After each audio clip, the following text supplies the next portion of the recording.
Ediya, Ediya, Ediya, Ediya Na Iwe Okwukwe, Ediya, Ediya, Ediya, Ediya, Ediya n'ikpe ekpere, Ediya. Ọ dabere na nkwa ya, ọ sị otu ọ bụ n'osi dịrị gị, na ọ ga-adị mma ma emesịa, Ediya. Ọ sị otu ọ bụ n'osiri dị, ọ ga-adị mma ma emesịa, Ediya. Ị na-ebe akwa na-enweghị nwa, Ediya. Ị nọ na n'ụtọ ya, Ediya. Ị nọ na ibe akwa na-enweghị ego, Ediya. Ọ maka ihe na-eme n'ụwa kịta, Ediya. Ị na-ebe akwa n'iji ụgwọ, Ediya. A na-emegbu gị emegbu n'ezinụlọ gị, Ediya.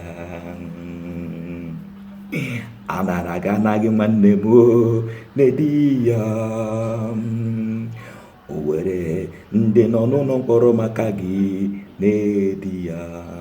Cheta nkwa o kwere, ọ sị ọ dabere na nkwa ya, ọ sị otu ọ bụ n'osiri dị, nwanne m, ọ ga-adị mma ma emesịa, Ediya. Cheta nkwa o kwere, ọ sị otu ọ bụ na o siri dị, na ọ ga-adị mma na emesịa, Ediya. Kedu ọnọdụ gị tata? Kedu ife na-akwa gị? Ife na-eme gị akwa abalị? Kedu ife na-eme gị ọrịrị? Kedu ife na-ebutu confusion? Ịnọkọta ọ dịghị ka ụwa nke gị ndị gị. Kedu ife na-asị gị ka ije gbuo onwe gị? Ọnọdụ ọbụla efuru onwe gị tata na onwe gị ndị nọ ya, pụta ha mecha nwere okwukwe merie. Chetakwa na ụmụ Israelite na ọgụ ha lụrụ awụrụ ọgụ mma na egbe. Ife awụ a spiritual fight. Ha taa afụ mana emechara Chineke ekwere ha nkwa mezuo nkwa kwere. O mecha mezuo nkwa o kwere. Cheta ha na-achọ mkpụrụ nke afọ. In the old age, mgbe ha na-enwere ozu hope to born because of the faith and ndidi onwe ebe Chineke nọ na ekpere ya, o mechabịa na mmezu. Kedu ife na-ebere akwa? Ọnọdụ gị ahụ efuru onwe gị tata, ọwụ sọkwa nọ ya. Ndị ọzọ na-edi ya ụwa wa amachi ụwa George. Hapụcha akwa n'ọrụ, eyicha efe taa, ọ dịghị ka mmadụ nwere nsogbu. O nwere onye nwere nsogbu. Onye ọbụla nwere ibisi nke ya na-awa ya. Nwetụgene ndidi, nwetu obere ndidi, kpee ekpere. Ọnọdụ gị akwanyekwana gị n'ihe ọjọọ. Ọnọdụ gị emekwana gị ka iluzo faith. Ọnọdụ gị emekwana ka ikwuhie ọnụ. Ọnọdụ gị emekwana ka itinye aka n'ihe ọjọọ. Ọnọdụ ifuru onwe gị ekpekwana gị ka ije mewe ihe ekwesịghị ime. Enwe ike isi ka ije eme ya ọkazie njọ wụrụ ọnwụ. Matakwanụ na onwe ndụ ọ dị ndụ ka nwe onyinye. Ndị be anyị, otu a kọrọ m n'ọnụ. Biko ka anyị na-edi ya wefuru kọndishọn Naijiria taa, ụwa tata, ife anyị na-eme ọ ya bịa isi njedebe ofu ụbọchị.